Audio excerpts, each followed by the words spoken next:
कामगार एकजुटीचा नरेंद्र मोदी साहेब आगे बढ़ो, हम तुम्हारे साथ हैं। लोकसभेची तिकीट मिळालीच पाहिजे, लोकसभेची तिकीट मिळालीच पाहिजे। नरेंद्र मोदी साहेबांना लोकसभेची तिकीट कामगार एकजुटीचा अमर है, अमर है। अण्णासाहेब हमारे, नरेंद्र मोदी साहब तुम आगे बढ़ो, हम तुम्हारे साथ हैं। नरेंद्र मोदी साहब तुम आगे बढ़ो, हम तुम्हारे साथ हैं। कामगार एकजुटीचा। माथाडी वर्गाची मागणी आज गेले कित्येक दिवस झालं भारत देशामध्ये लोकसभेचे रणशिंग फुंकलेले आहेत। मागच्या वेळी ज्यावेळी सातारच्या लोकांच्या विकासासाठी नरेंद्र पाटील साहेब ज्यावेळी विकासासाठी सातारच्या इलेक्शन मध्ये उतरले होते त्यावेळी त्यांनी भूतोना भविष्य असं मताधिक्य घेऊन विजयाकडे आम्ही पक्ष गेलतो।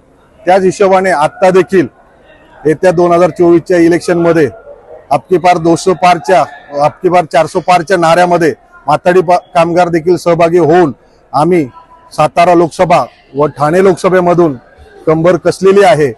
पक्ष जो आदेश देईल नरेंद्र पाटील साहेबांना बीजेपी मार्फत भाजप या चिन्हावरती ठाणे व सातारा लोकसभेमधून जी उमेदवारी मिळाली तर 100% आम्ही या दोन्ही सीटा माथाडी कामगार भूतोना भविष्य असा प्रचार करून विकासाच्या माध्यमातून माथाडी कामगारांचे नेते नरेंद्र पाटील साहेब हे 100% काम करतील व बीजेपी पक्षाने 100% आमच्यावर विश्वास ठेवून नरेंद्र पाटलांना ही सीट द्यावीच, कारण की माथाडी कायद्यासाठी व माथाडी कामगारांच्या हक्कासाठी लढणारा नेता व सामान्य कामगारांसाठी व लोकांसाठी जनतेच्या हक्काला कायमस्वरूपी धावून जाणारा नेता नरेंद्र अण्णासाहेब पाटील हे लोकसभेमध्ये गेलेच पाहिजे, हे तमाम माथाडी कामगारांची इच्छा आहे।